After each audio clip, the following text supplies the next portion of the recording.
você é retardado, isso tudo, gente, são falas capacitistas, que a gente precisa, antes de falar, pensar. Então, se a gente está aqui falando de inclusão, a gente precisa começar por nós mesmos. E quando a gente fala dessa questão da limitação, a lei dos planos de saúde fala hoje que, inexistindo rede credenciada para o tratamento daquela pessoa, o plano de saúde tem que reembolsar 100%.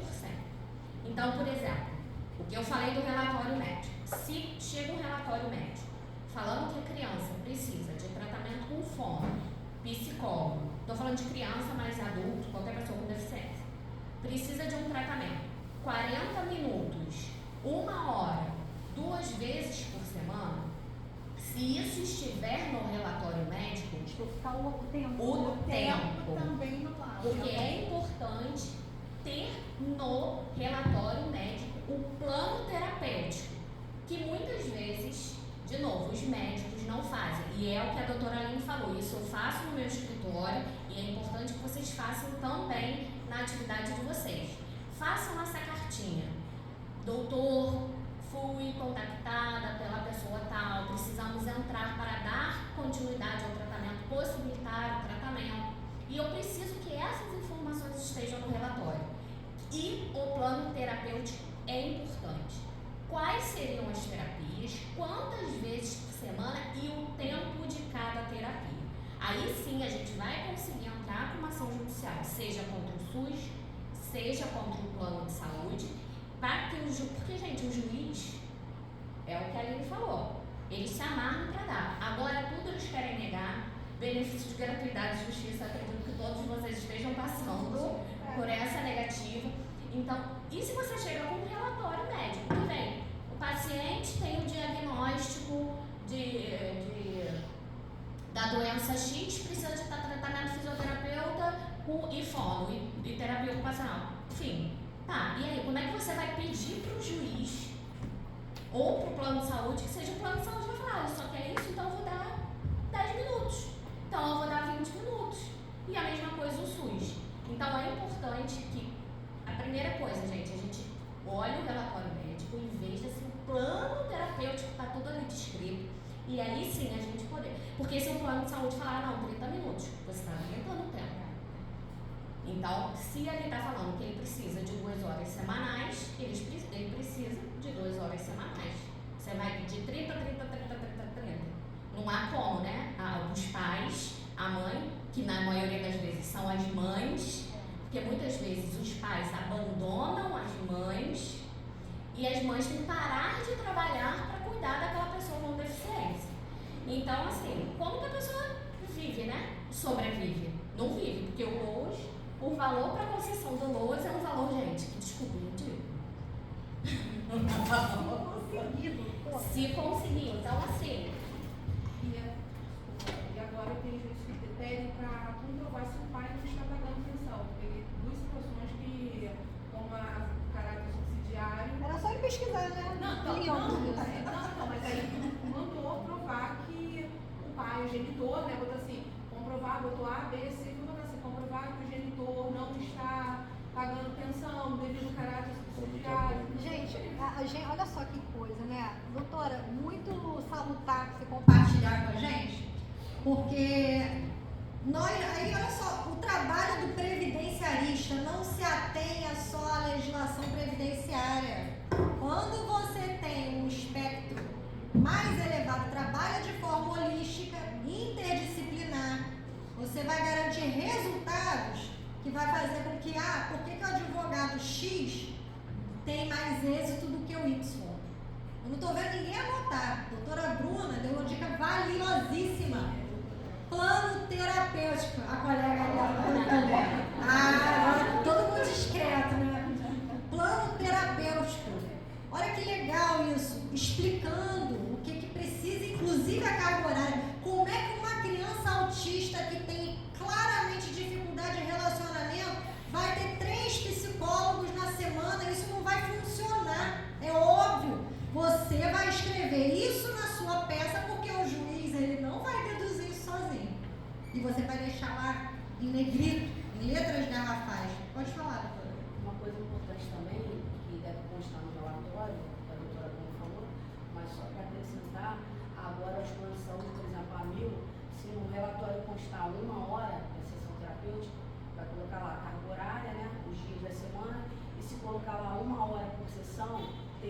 colocar ininterrupta. Porque o que eles estão fazendo? Nossa Eles Senhora, que me zoou, colocar ininterrupta. porque o que eles estão fazendo? Se coloca lá 1 hora por sessão, o que eles fazem? Se não tiver ininterrupta, o que eles colocam? 30 minutos no dia, 30 minutos no outro. Então tem que colocar 1 hora. Não, é impressionante como é que eles trabalham para. Eles forçam uma barra para desestimular. E essa mãe, coitada, às vezes tem nem dinheiro da passagem, porque está se apertando para pagar o plano de saúde. E os números, gente, são absurdos. A ANIL ficou em terceiro lugar dos planos que dão prejuízo.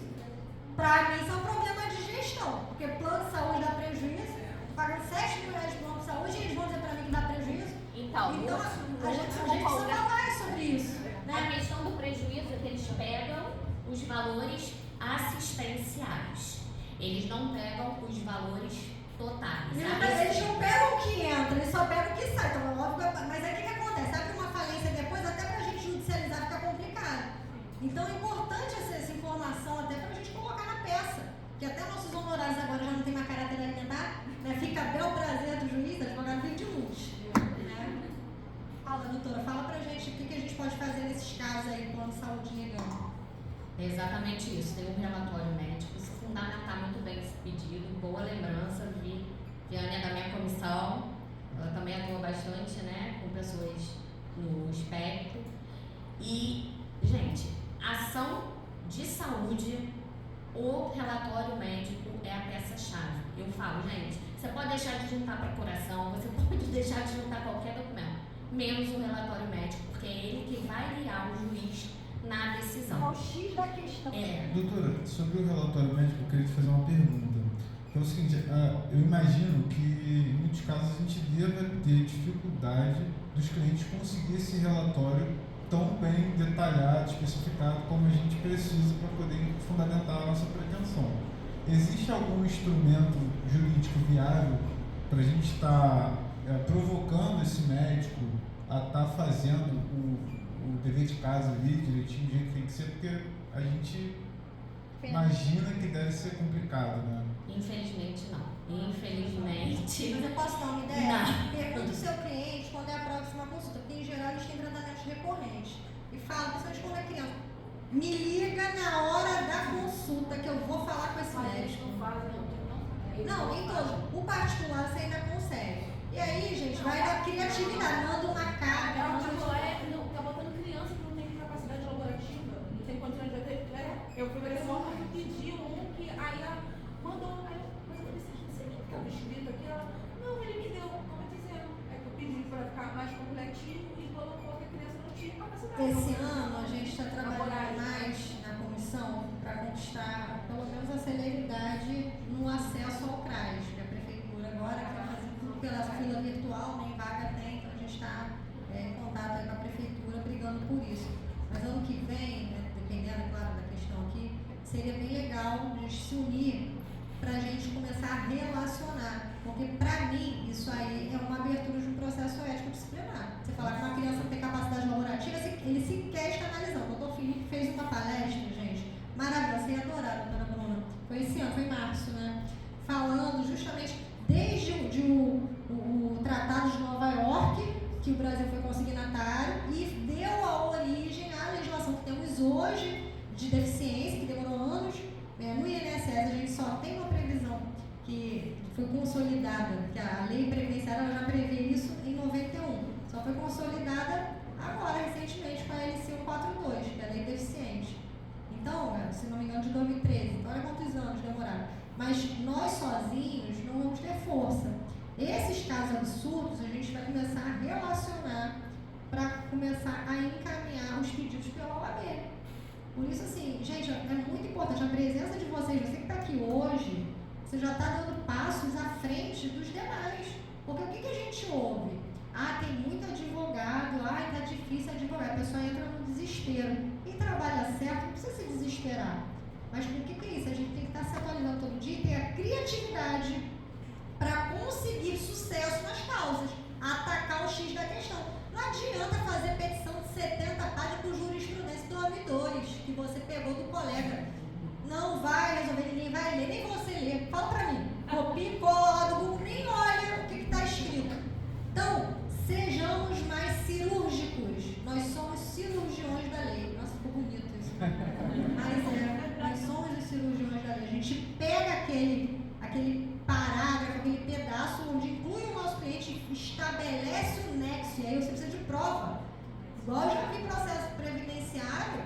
E a pessoa pedindo pensão por morte não tem certidão de óbito, não tem certidão de casamento. Qual é o nexo causal? Pedir um auxílio de doença, não tem um laudo médico. Não vai fazer sentido. E fica muito feio para o advogado patrocinar uma causa dessa onde ele sequer tem que cuidar de lei. Como é que esse advogado vai reclamar que poxa, ele um perito que não fez o trabalho dele? Para cobrar, você tem que fazer muito bem feito. Então, nossa responsabilidade é imensa. O Brasil forma por ano mais pessoas bacharéis em direito do que o mundo inteiro somado. Vocês sabiam disso? Incluindo a China e os Estados Unidos. Então, para que nós nademos no mar azul, precisamos fazer o que ninguém faz. E o nosso trabalho é brigar pela dignidade das pessoas. Ponto. Se você não se sente capaz, não pega a causa. Você não é obrigado a pegar a causa. Mas se pegou, dê o seu melhor. Se não sabe, procura. Aqui nós temos sempre palestras, nós temos em outros OABs também. Patrocina um curso, se não tiver condição, vai na internet. Mas tem que se movimentar, senão você não vai alcançar o resultado necessário. Fala, doutora. Com relação à questão que ele falou do relatório médico, normalmente o que eu faço? Eu vejo alguns médicos, né? Às vezes vem alguns médicos bons que são difíceis. E eu conheci agora uma outra pessoa, uma neurologista, até conheci uma neurologista. E essa neurologista, inclusive, ela fez um relatório médico do meu filho e ela fez bem fundamentado. Então, quando vem uma pessoa que eu vejo que o relatório não tem como entrar com uma ação, eu indico ela, não ganho nada com isso não, mas eu indico ela. O melhor profissional. A consulta dela, ela é em Copacabana, mas ela atende online. Aí o que acontece? Eu sei, já consegui outras liminares também com relação com o laudo dela. Eu já sei como que é o laudo dela, ela já me conhece, então eu falo para ela, eu quero que seja feito dessa forma. E ela manda, se tiver alguma coisa que eu quero acrescentar, ela acrescenta. Então a pessoa vai pagar a consulta e ainda vai ter assessoria jurídica junto com a médica. Trabalhar em parceria. Então o que acontece? E essa médica, ela atende também numa clínica lá em Copacabana, que o valor da consulta é mais baixo. Então a pessoa vai pagar um valor mais alto para ela fazer esse relatório mais elaborado. E se quiser continuar com ela vai continuar pagando o valor de R$80 que é a consulta dela lá. Só que do laudo é R$400 o valor do laudo, entendeu? Na verdade não é o valor do laudo, é o valor da consulta dela e ela vai emitir o relatório. Você pode cobrar pelo relatório. Não, ela não está cobrando para fazer o relatório. Entendeu? Por exemplo, no caso do meu filho já tinha relatório médico, só que era bem sucinto. Ele já tinha o diagnóstico, era bem sucinto. Então ela olhou, analisou, viu que de fato ela concordava que de fato ele tem um transtorno do espectro autista. E aí ela fez um relatório com todo o histórico dele, entendeu? E aí depois, se eu quiser continuar, eu posso continuar pagando as consultas com ela, online, ou se a pessoa quiser, pode ir nessa clínica com valor mais acessível. Estabelecer um contato com o médico é muito bom. A gente, por exemplo, você começa a observar o trabalho da pessoa. E isso funciona com a gente também, não tem? Exatamente. Porque tem alguém indicou. A pessoa paga mais barato. Eu tive uma cliente que ela pagou, acho que foi R$250 numa médica aqui em Campo Grande. O relatório, não foi relatório, foi 3 linhas. Não tinha relatório. A doutora Bruna falou, 3 linhas. CID, E ela pagou R$250. É melhor ela pagar os 400 e ver um negócio decente. Para poder fazer eliminar, senão não dá para fazer de fato. Exatamente. Hoje o médico, hoje não, né? O médico tem a sua autonomia. Então, ele pode se negar assim, eu não quero, não vou porque vai contra o que eu acredito. Eu peguei agora, algumas semanas atrás, a médica falou, não vou colocar, não acredito no método LABA, não acredito em AT, então não vou botar isso no relatório médico. Eu cheguei pra mãe e falei, ó, você tem 2 opções. Ou você continua com essa médica, com esse relatório não entramos com ação judicial, ou você vai com outro médico. E é isso que a Viviane falou. Hoje a gente tem que ter contatos de médicos que sim emitem um relatório mesmo, porque a gente fala, olha, tem esse médico, esse médico, esse médico. Então você vai nele. Infelizmente, a maioria das vezes tem que pagar, mas é isso. Você paga para ter o seu direito. E é o que a doutora Aline falou, a gente aqui trabalha tanto no direito da saúde quanto no direito previdenciário, a gente trabalha com a dignidade da pessoa. Então, a gente precisa mesmo lutar com todas as ferramentas e é isso. Eu não sei fazer esse tipo de ação.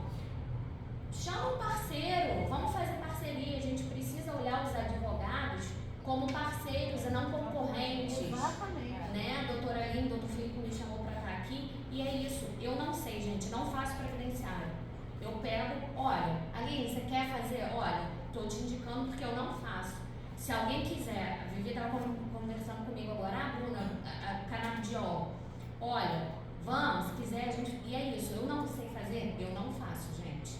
Mas eu posso chamar. Cecília, vamos fazer juntas? Você sabe isso, vamos fazer, vamos atender, porque aí a gente trabalhando junto, as duas ganham e eu aprendo também. E ele Consegue esse, e né? conhece, consegue esse. Porque Eu acho que também é questão de ter responsabilidade que você está tratando com vidas, né? Essa história de falar que o advogado é só um médico que vai tratar da vida das pessoas, não. Né? A gente tem um papel social muito importante, a gente tem que ter consciência disso. Né? Se você não tiver êxito numa ação, claro que nem sempre a gente ganha, mas você tem que ter feito o máximo. Porque desídia, você está também mexendo com as vidas das pessoas. Né? Sim, Então tem exatamente. que ter responsabilidade. Eu não sei, não faço tudo, não sou, tem alguém que é especialista nisso, né? E isso requer um próprio senso, né, de consciência de que você é.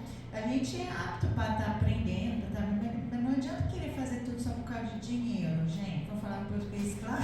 Quando você correr atrás Né? de mais, ele vai correr. Exatamente, mas você ter aquela noção de que você tem que ter a preocupação que é a vida daquela pessoa e mais ainda, tá? Nem sem estudar as vias judiciais adequadas, não possíveis.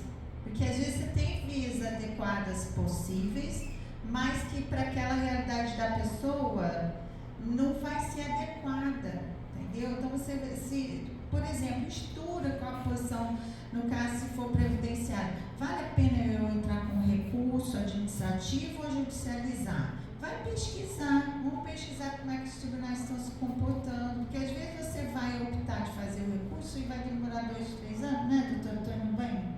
Não, maravilhoso, eu tô aprendendo muito. Mas a pessoa precisa que benefício agora. Por exemplo, né? Eu vou insistir na perícia, mas aí se eu entrar agora com a teste média, ele pelo menos vai estar recebendo alguma coisa do que eu ficar sem ele receber nada. A pessoa está precisando. Não esquecer o processo na gaveta. O processo a gente tem que acompanhar. Exatamente, né? Então aí você vai judicializar, mas depois que você vai pesquisar que a jurisprudência o cara vai perder e lá no administrativo não. Então, é saber que é a vida da pessoa. Abrir mão do recurso administrativo para a justiça. Inclusive, doutora, eu já vi um caso onde a pessoa estava com o recurso em andamento, aí o colega deu entrada na justiça, o recurso ele ganhou na administrativa e na justiça perdeu. E não recorreu na justiça. E aí quis que o INSS implantasse. Quando o INSS vai implantar um recurso, ele vai fazer uma pesquisa na justiça. E se tiver uma decisão em contrário, é claro que a judicial vai se sobrepor. Então, como explicar isso a cliente? É o nosso nome, isso é muito sério. Você tem que pensar a respeito antes de tomar decisões aí no afã. Vou passar a palavra para o Ronaldo, que já está querendo falar um tempinho. Boa tarde a todos. Então, quando nós vamos analisar benefício assistencial idoso, há que se falar também que tem muitos erros na hora de dar entrada. Por exemplo, muitos colegas advogados vão dar entrada e utilizam o próprio INSS, o INSS do segurado. Deveria usar o canal correto, não tem problema algum. Aí chega lá, anexa a procuração ou não coloca a OAB dele. Coloca a OAB dele, mas não coloca a procuração em termos de responsabilidade. Aí vai colocar atestado médico não tem CID. Aí tu vai ver, aí não precisa colocar comprovante de residência. Todo lugar, não precisa colocar. Mas se colocar, confere para ver se está no CRAS igual. Um A, um B, um C no endereço é outro endereço.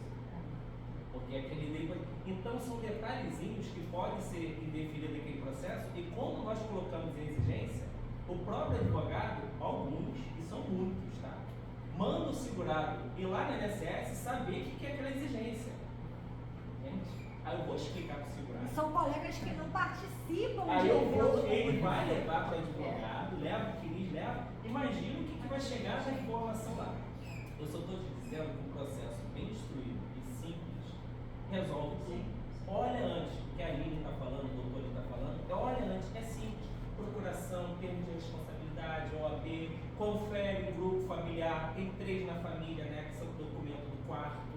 e a parte civil também. A mulher mora com o homem, mas eu vou escolher. Não, o INSS vai querer saber, então já fala logo. Ela é casada com fulano de tal, mas fulano de tal sumiu. Ele é casado com o que acontece. Olha o CRAS, vê quem está no CRAS direitinho, Vê se tá olha tudo, batendo. vê se está atualizado, vê como foi a última vez, porque muitas vezes vai perder um bom atrasado. Por exemplo, perícia não leva todos os documentos que precisa, não leva atestado para o médico ver. Não leva O RG médico não. não abre o processo administrativo, tá? Ele é perito, ele é fora do INSS, ele não tem acesso àquele processo administrativo. O sistema dele é outro. Ele pede aqueles. São detalhes que faz perder todos esses documentos e você vai entrar na via judicial, a maioria dos juízes está olhando isso e vê que foi um erro. Ele não dá na entrada de novo. E não confiar totalmente no segurado, no cliente, porque ele não sabe. Ele vai falar, sim, mas É vai investigativo, ver, vai sim, sabe, ver o sim, documento. Você queria fazer uma pergunta, Ana? Então, em relação ao relatório médico, quando o paciente faz o acompanhamento com o médico credenciado do plano de saúde, o plano de saúde não, o médico não quer se comprometer com o plano e não fornece o relatório, porque o paciente É isso, procura outro médico. Ela paga o particular, procura outro médico da rede credenciada, porque nem todos os médicos da rede credenciada têm esse medo de represálias do plano de saúde, até porque vamos combinar que os honorários que ele recebe são ínfimos.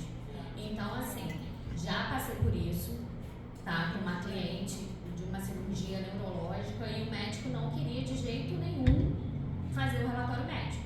Então, é isso.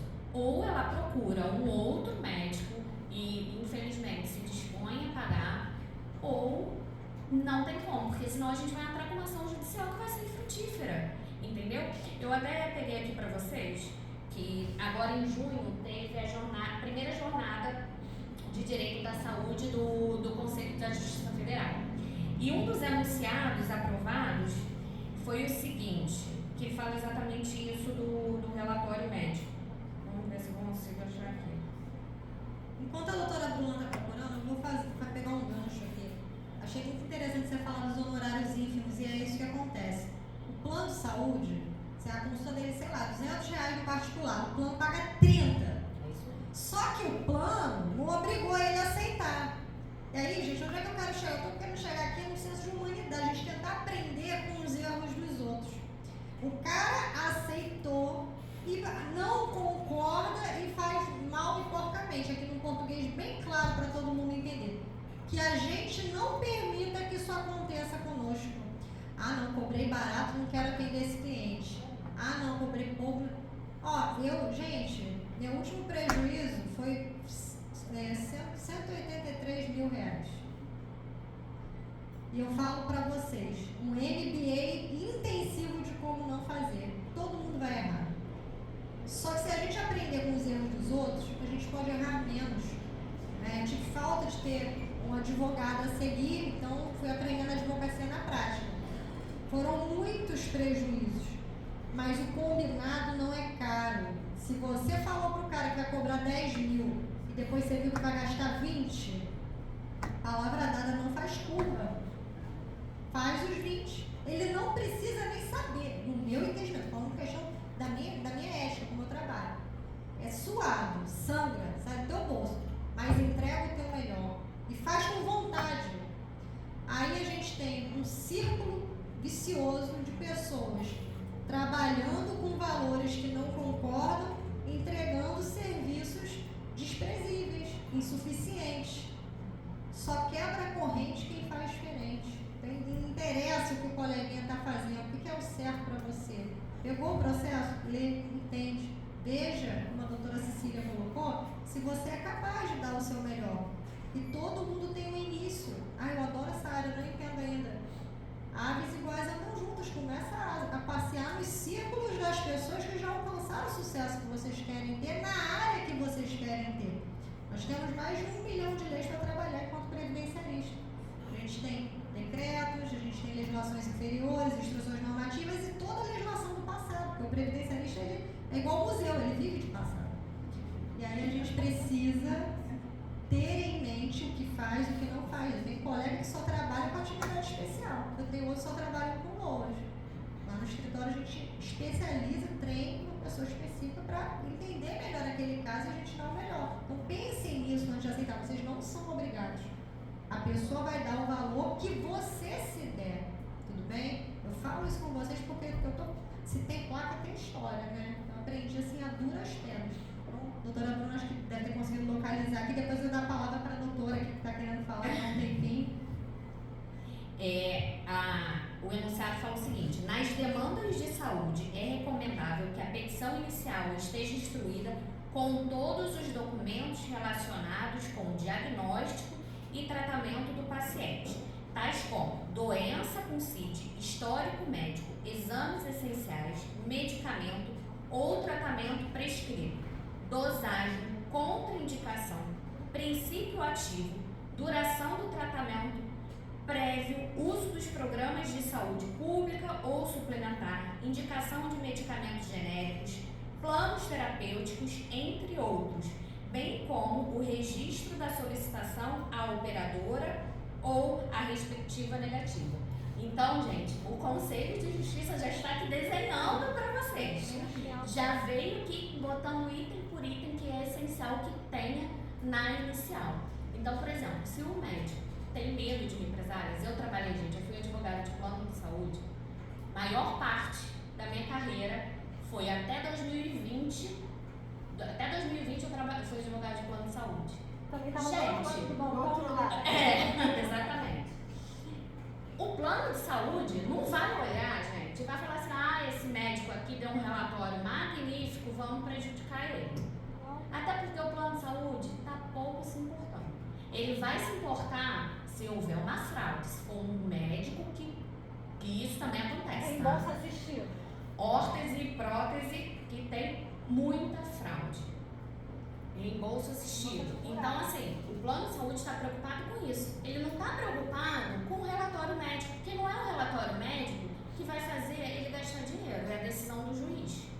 Diferente de uma fraude, que a fraude, né, tá saindo aqui, abre ali a torneirinha e o dinheiro voa. Então, assim, é um medo deles que, ao meu sentir, é meio desarrazoado, mas que existe. Então, assim, o meu conselho está para você que, de fato, aconselhe a sua cliente a procurar outro médico, porque, infelizmente, não tem como a gente entrar com ação judicial contra o plano de saúde, contra o SUS, sem um relatório muito bem feito. Qual é o enunciado? O enunciado se quiser depois eu mando para vocês, é um enunciado, gente, da jornada, não é nenhum enunciado que vinculativo, nada disso, é só como orientações. Então, bota no grupo. As meninas agora estão entrando, vou botar lá no grupo direito e mando para a Aline para também botar no grupo, porque tem vários enunciados de orientação que vão servir tanto para o SUS quanto para o plano de saúde, para questões de saúde. Aí, quando a partir da CFM, ou dentro do órgão assim, indica como preencher um relatório, por exemplo, do médico. Vem aí essa linha de ciência aí do médico. Porque, infelizmente, não tem como mesmo, tá? Eles têm essa garantia deles, a autonomia. Igual também não pode ninguém chegar pra gente e falar, você tem que fazer a petição desse jeito ou daquele jeito. Tá violando o nosso... Mas a gente tem noção do CPC, agora que isso aí vai questão legislativa. A gente, enquanto tiver legislador, né, querendo ser legislador dizendo que vai asfaltar a rua, vai ficar difícil. A gente vai legislar fora. A gente tem requisitos básicos, né, do inicial. Mas aí do preenchimento de um laudo, por exemplo. O laudo só vai indicar o CID e tá tudo bem. Você agora, você. Não, essa questão do relatório, assim, o médico, você está dizendo que ele, só para ver se eu entendi, ele pode se negar a fazer o relatório do jeito que você quer. Sim. Mas assim, ele não pode se negar pura e simplesmente a emitir o relatório. Não pode. Mas aí você vai pegar o relatório que só tem CID e olha lá. Não, A questão é exatamente essa, Pode falar. né? Deles se negarem a fazer até o básico com o CID. E aí normalmente colocam o CID, mas eles se negam de detalhar informações. Não do meu pedido, do seu, do outro, não. Mas de uma questão básica, digna mesmo para o paciente tomar ciente daquilo que ele tem. Eles não fazem. Primeiro, assim, questão de tudo, estou maravilhada com vocês. Faz muito tempo que não assisto algo assim, do nível que está aqui. Ai, que lindo, obrigada. Maravilhada. Beijo de coração. aprendendo e estou sugando aqui todas as informações, mesmo não anotando, mas estou sugando de todas as formas possíveis. Eu queria saber se, já que alguns se negam a fazer o relatório, gravar o médico falar, eu vou estar gravando? Então, você tem que informar a ele que está gravando, porque ele tem o direito, se ele descobrir. E o sigilo médico também, eles vão alegar o sigilo médico. Ele tem o direito, isso está no código de ética deles, tá? Se eu, médico, perceber que você está gravando sem me informar que está gravando, eu posso simplesmente parar e falar, olha, eu não vou mais te atender. Eu sou um paciente, eu tive que Então, fazer essa situação, eu entrei, pedi para entrar na comissão da doutora Bruna, eu fui vítima também de erro médico. Então, assim, o médico deixou um bolo de ditadura dentro de mim por 30 dias. Eu ainda pedi para fazer uma laqueadura e logo depois engravidei. Então, é uma coisa assim, absurda. E aconteceu em 2011, 2013, mais ou menos ali. Então, eu já vim com essa vontade, essa sede. Posteriormente, isso eu fui vendo outros erros médicos e sequências de erros médicos. E depois eu fiquei me perguntando, será que eu estou dentro da condição certa? Será que são bom falar sobre essa questão do plano de saúde, correção ou de negativo do plano de saúde? Mas estou vendo que não, pelo desenvolver da conversa aqui. E aí agora eu tive que ir junto fazer uma diligência com uma paciente, com uma cliente agora, que é um caso que eu estou lançando, e se for, vai ser um dos primeiros, assim, não vou saber fazer, e é claro que vou buscar ajuda. Mas uma paciente que tomou uma anestesia, após a anestesia, ela começou a sofrer paralisia nas pernas. E aí. Ele errou, Pois é, e aí retornamos ao hospital, tive que retornar ali na administração do hospital, pedi para falar com o diretor do hospital para que ela fosse revista, porque reavaliada, porque ela procurou ali a ginecologista que fez o procedimento dela, e ela falou que não, estava tudo normal, que não tinha nada relacionado à cirurgia, mas a paciente entrou andando e de repente ela perde ali parte dos seus Recomendo bons assistentes técnicos, porque nós deveríamos ser tão corporativistas quanto os médicos são. Nós sabemos do corporativismo exacerbado. E essas informações, doutora, que você compartilha com a gente, nos deixam esclarecidos, mas sabemos que infelizmente é dia a dia. E profissional bom e profissional ruim tem em todo lugar. Então, assim, escolha qual é o profissional que você quer ser. Aquele advogado ou doutor fulano de tal. Tem nome e sobrenome, tem referência. Então, gente, comecem a mapear os médicos com os quais vocês podem trabalhar e quais são os gargalos que estão sofrendo. Porque eu observo, às vezes, colegas que, por que você faz assim? Não, porque eu sempre fiz assim. Por isso que você sempre teve interferimento. Entendeu? Então, assim, alguma coisa muito errada não pode estar certa. Tem que pensar fora da caixa. Não deixa a rotina do dia a dia te consumir. Você vai escolher qual tipo de advocacia você quer exercer. Primeira coisa, porque a faculdade não treina a gente pra vida, né, gente? Não treina. Eu saí da faculdade, não sabia nem onde protocolar o processo. Meu primeiro processo protocolei na estadual. Olha que vergonha. E fui servidora há 15 anos. Não entendia de justiça. Então, eu quero ser uma advogada artesanal, ótimo. Vai trabalhar sozinho. Mas você tem um limite. Então, saiba valorizar o seu tempo para que seja compatível com as causas que você vai pegar e qual é o limite de causas que você consegue atuar. E aí, beleza, agora eu vou migrar para outro sistema. Extremamente importante fazer o uso dessas ferramentas. Antigamente, a nossa ferramenta era só a caneta. Hoje, são os sistemas. E eles precisam ser intuitivos. Todo mundo usa esse, eu não posso tentar outro. Eu tenho 16 sistemas hoje, para a gente conseguir atender a demanda, mas você vai ter que fazer uma análise do que atende você e o seu público. Além disso, você pode avaliar, não consigo trabalhar sozinho, quero trabalhar em parceria no escritório, quero trabalhar seletista, não tem nada de errado nisso, as pessoas fazem um mito, ai meu Deus. Gente, a gente precisa estar confortável, você pode ficar confortável em qualquer circunstância, mas você tem que se conhecer. Saber o que você faz e o que você não faz, quais são os seus valores inegociáveis. Será que o cliente dá preço no teu trabalho todo dia? Não é um erro seu? Porque chega a pessoa e fala, não doutor, só te pago tanto. Você aceita, no dia seguinte você aceita também? Tá errado. se você não se valorizar, nada vai mudar. E é o seu serviço que vai dizer por que vale a pena essa pessoa te contratar. Você é responsável de falar para o seu cliente o que você está fazendo. Veja o colega que trabalha tanto, vai no fórum, faz balcão virtual, vai na INSS, quando chega para sentar um horário com o cliente, você não fez nada, não vou te pagar isso tudo não. Ele está errado, cliente? Ele não está vendo. Quem é responsável de mostrar o serviço que está sendo exercido é o profissional. E se você não tem tempo para isso, reveja as suas prioridades. Porque as engrenagens do relógio são todas muito importantes para que ele não pare, para que ele continue. Só uma observação, nessa situação eu fui, né, eu olhei ali a administração, aí não tinha um profissional da casa, eles se instruíram ela a passar, comunicando entre si, pediram para um neurocirurgião infantil analisar ela, porque só tinha neurocirurgião infantil na casa, e aí ok, foi até o que eu fiz, gravei, eu percebi que a médica se aparentava nervosismo o tempo todo, porque ela desconfiava se estava gravando ou não, e ela me perguntava quem eu era o tempo todo. E eu dizia, eu sou sobrinha dela. Não me identifiquei como advogada em momento algum.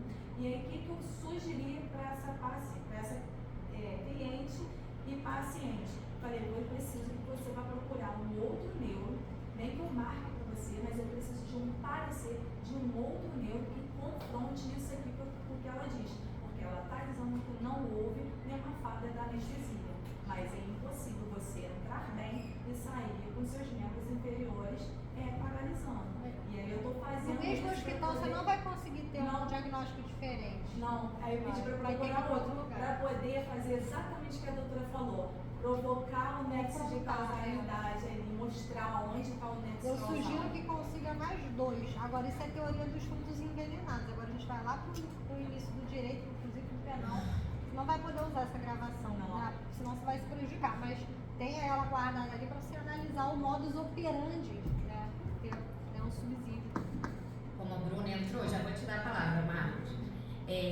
Ações de erro médico, a gente precisa ter em mente que nem tudo é erro médico, tá, gente? A gente precisa ter muito cuidado, porque erro médico só vai existir em caso de imprudência, imperícia ou negligência.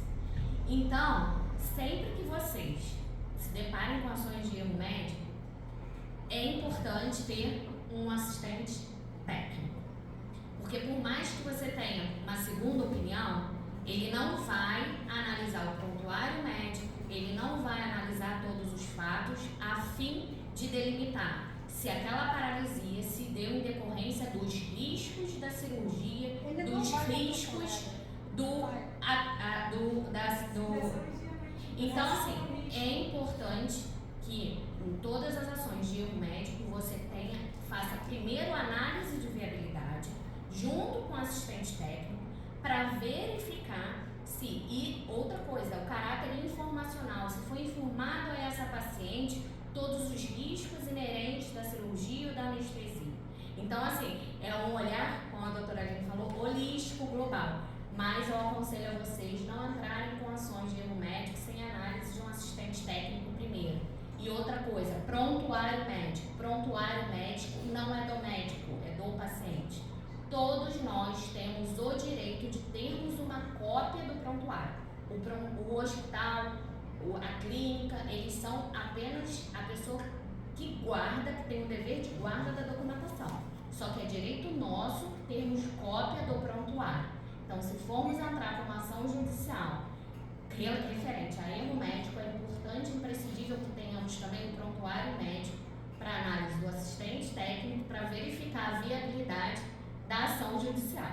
E analisar os termos de responsabilidade assinados que vão constar em todo o dossiê e quem foi o responsável pela assinatura, porque a gente tem a questão da incapacidade provisória, quando a pessoa já está internada, já está debilitada, não pode CTI, e ali vai ter uma pessoa próxima que vai ser responsável por aquilo. Então, assim, você já tem que conhecer muito bem aonde você está pisando para não se aventurar numa causa fadada ao fracasso que talvez gere até uma reconversão, olha que bonito, né? Uma questão, um processo ético contra o advogado que se aventurou.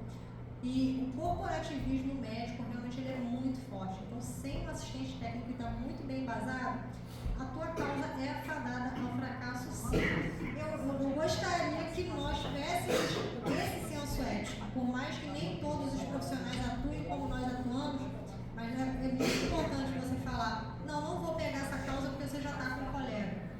Não fica dando pitaco na causa da pessoa que está dizendo que já tem outro advogado. Porque eu estou com um advogado, mas aconteceu isso. Ih, faz isso. Gente, isso é extremamente deselegante. Se coloque no lugar da pessoa. Você nem conhece o caso. Então, assim, eu estou falando para vocês porque eu faço já há muito tempo. Tá com um colega? Conversa com o colega. Ele tem certeza que ele vai dar a melhor orientação possível. Mas eu quero saber que conversa com ele. Encerra com ele. E aí a gente pega a causa. Mas primeiro busca essa pessoa, porque às vezes ele está trabalhando, você não sabe o que está acontecendo. Porque o cara que fala mal do outro para você, ele vai falar mal de você para o outro. Cabe a nós mudarmos esse ciclo.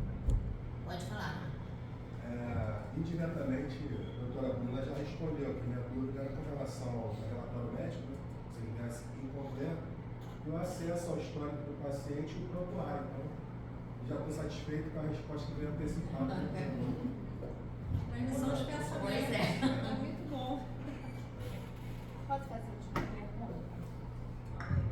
Isso que eu falei, você não estava aqui.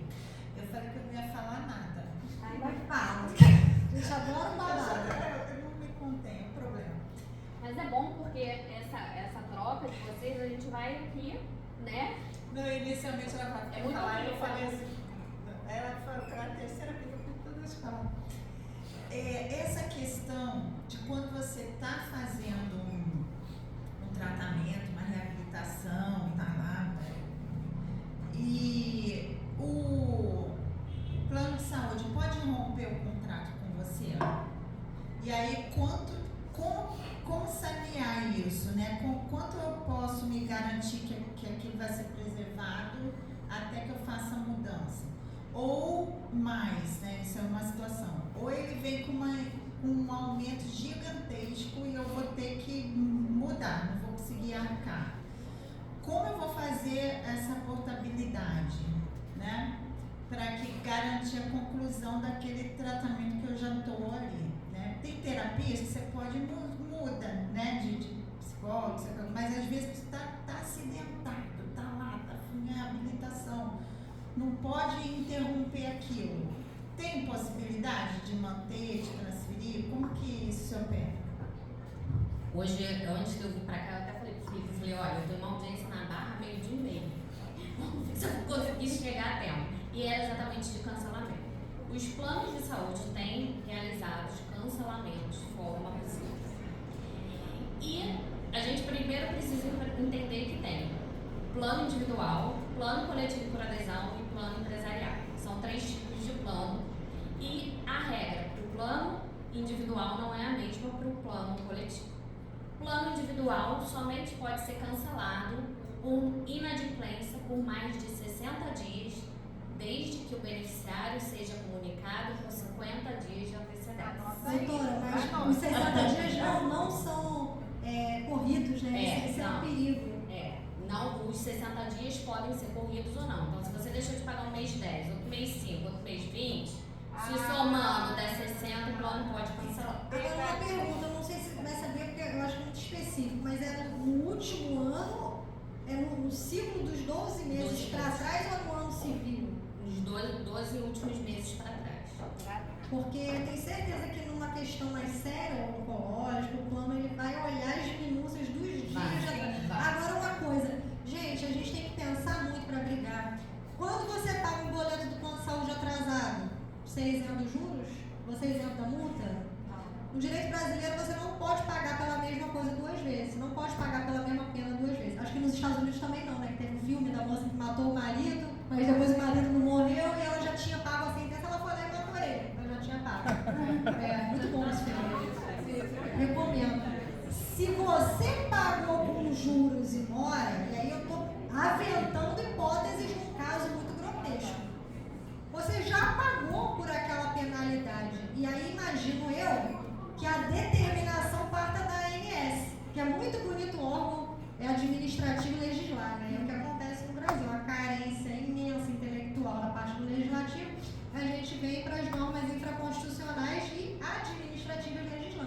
E uma curiosidade, agora que eu me empolguei, eu já vou te dar a palavra que preciso das respostas, mas é tão absurdo, se você for ver o decreto, o que é o decreto? É uma lei do executivo, que não legisla.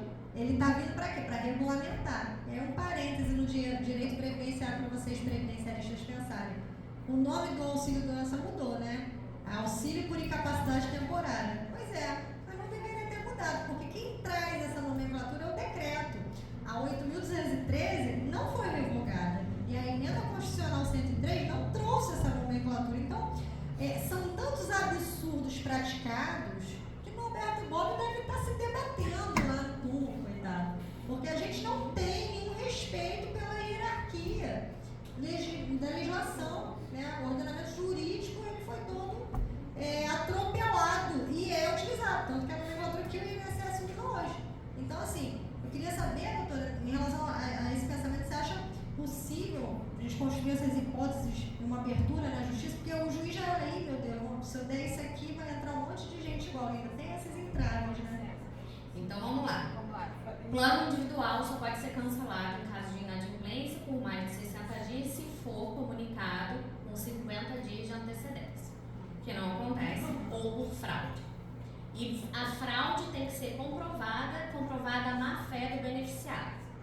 Hoje, cada vez mais está em extinção os planos individuais, a maioria dos planos são os coletivos, seja por adesão, seja empresarial, e o empresarial é o MEI, que aquela pessoa abre um MEI só para fazer um plano de saúde. Hoje existe o contrato coletivo atípico, que é o contrato coletivo que são os beneficiários apenas da mesma família. Então, eu contrato um plano de saúde, beneficiário meu pai, minha mãe, minha avó, meu irmão.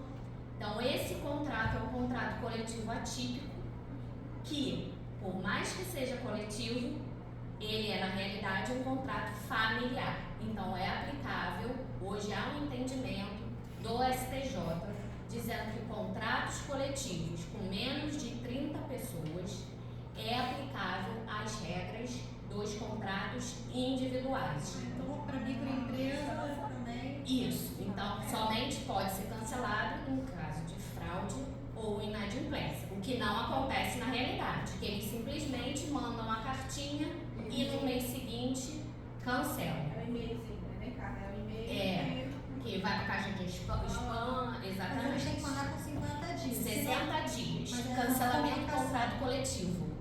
Contrato coletivo, o plano pode cancelar passando 12 meses de vigência do contrato, o plano falar assim, não tenho mais você não, você custa muito caro. Sua sinistralidade é o que acontece, porque eles veem que você está gastando demais, espera dar os 12 meses e pega. Independente da inadimplência coletivo. Exatamente, ele pode. Mas e se tiver um funcionário dentro do tratamento? Aí a gente tem o tema 1082 do STJ. O tema 1082 do STJ diz que nenhum plano de saúde pode ser cancelado, mesmo que de forma legítima, mesmo que ele esteja inadimplente, mesmo que seja caso de fraude. O plano de saúde não pode ser cancelado se a pessoa estiver em tratamento ou internada.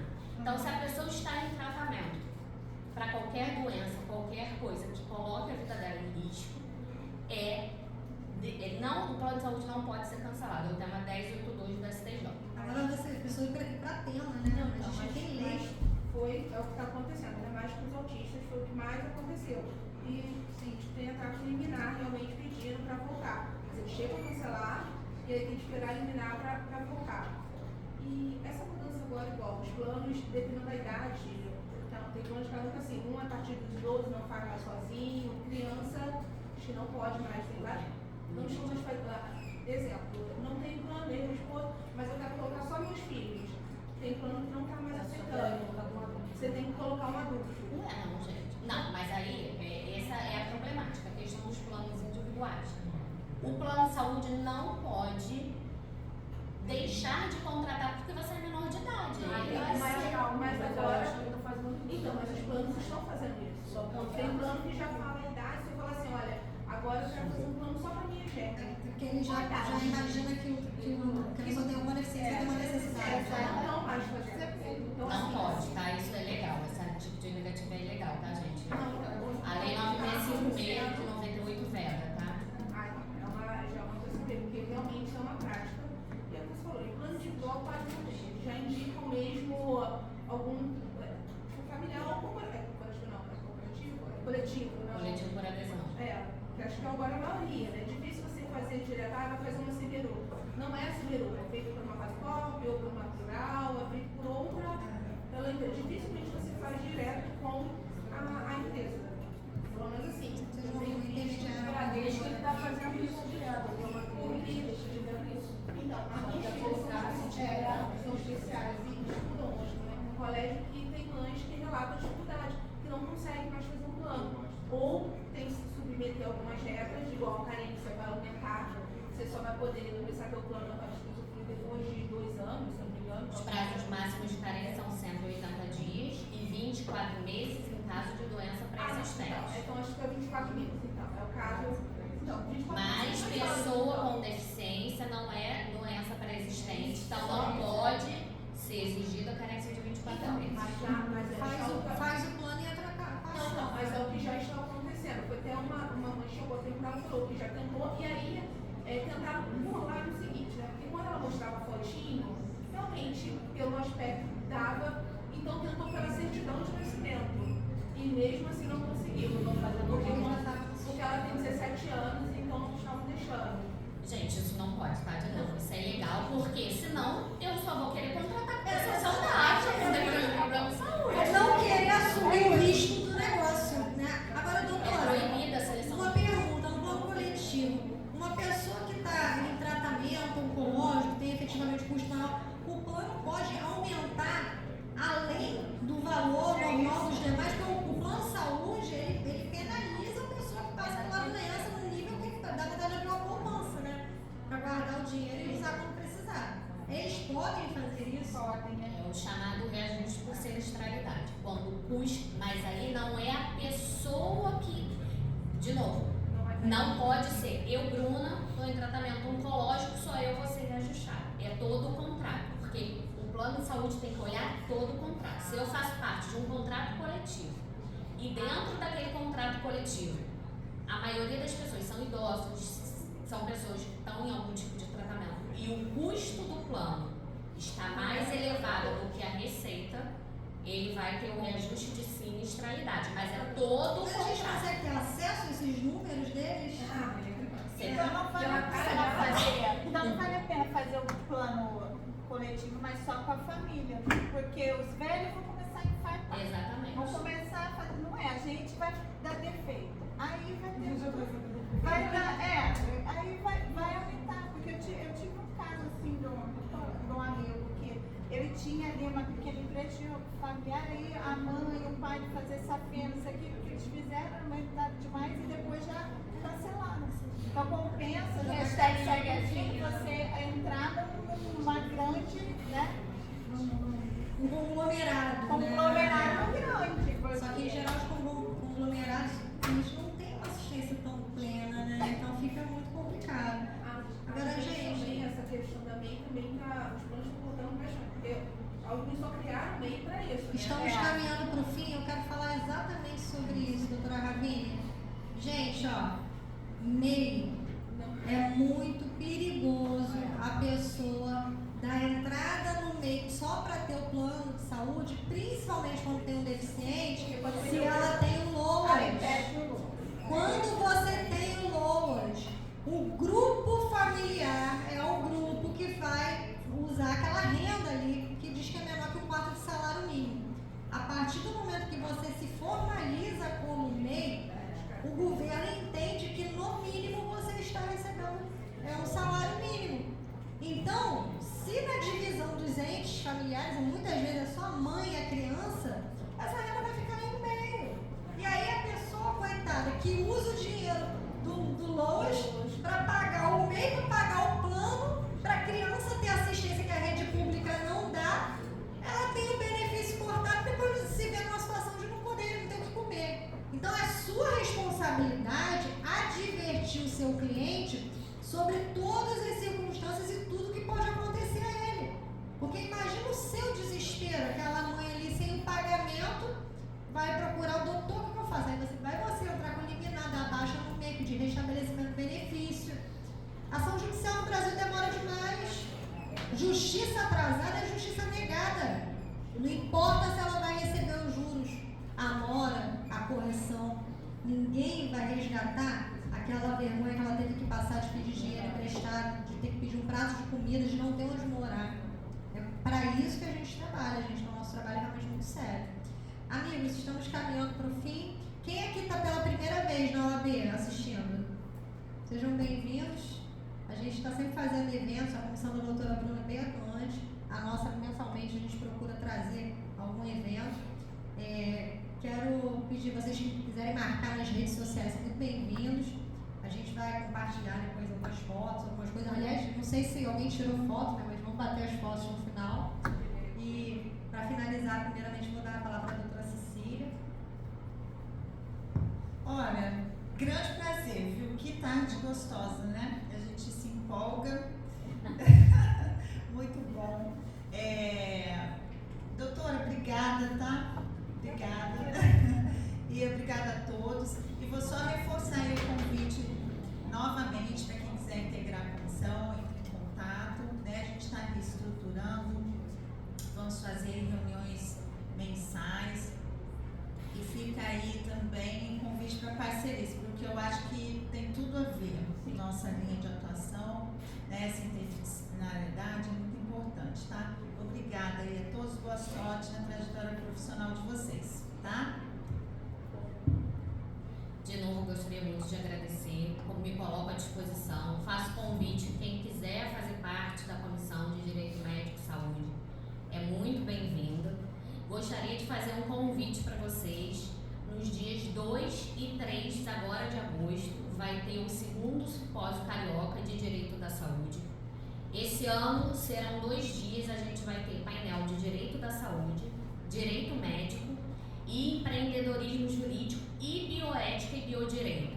Então, quem quer atuar na área do Direito da Saúde ou Direito Médico é uma ótima oportunidade. Vão ter profissionais de vários estados do país, profissionais de renome, não é porque eu estou organizando, mas assim, é um evento que ainda não teve aqui no Rio de Janeiro, com os profissionais que estão falando. Vai ter a Luciana Dadal, que é referência em bioética e biodireito.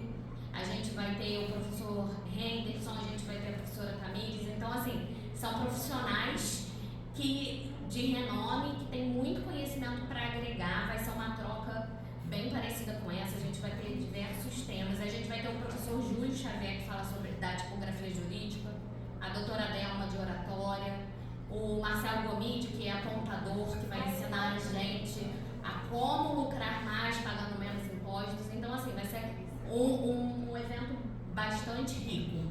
E vou dar posse para os meus membros quando a gente terminar. E eu vou, agora, no início de setembro, vai começar uma pós-graduação de Direito Médico e Direito da Saúde na Celso Lisboa. 100% online e tempo real. São só 6 meses e em 6 meses você sai com o título de especialista. Essa pós está em parceria aqui com a nossa subseção e a gente vai disponibilizar, quem tiver interesse, cupom de desconto para fazer a inscrição. Doutora, Isso, gente.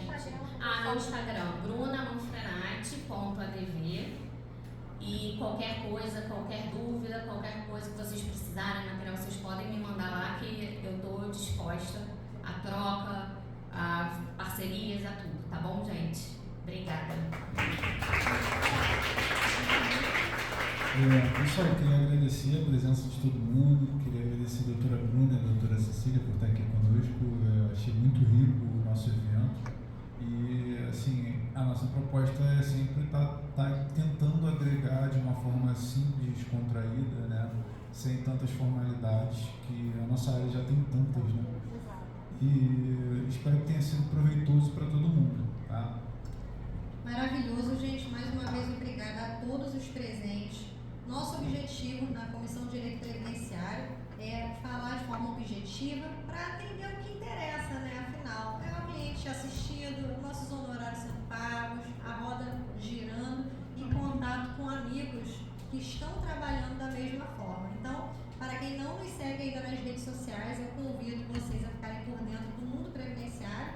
Instagram pessoal, DRA.AlineBrandão, e no Instagram da nossa comissão, OAB 29CG, tá lá tudo bonitinho.